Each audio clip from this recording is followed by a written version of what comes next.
சர்ச்சைக்குள்ளான இருமல் மருந்துகள் வேறு எந்த நாட்டிற்கும் ஏற்றுமதி செய்யப்படவில்லை என்று உலக சுகாதார அமைப்பு இந்தியா விளக்கம் அளித்துள்ளது.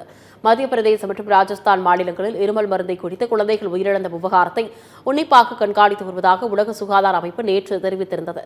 இதுகுறித்து விளக்கம் படைத்த பிறகு அந்த இருமல் மருந்தை தடை செய்ய உலகளாவிய மருத்துவ பொருட்கள் எச்சரிக்கை அழைப்பை உலக சுகாதார அமைப்பு விடுக்கும் என்று தெரிவிக்கப்பட்டிருந்தது. இந்நிலையில் குழந்தைகள் உயிரிழக்கும் காரணமாக கருதப்படும் இருமல் மருந்துகள் பிற நாடுகளுக்கு ஏற்றுமதி செய்யப்படவில்லை என்று உலக சுகாதார அமைப்பு இந்தியா தரப்பில் பதிலளித்துள்ளது.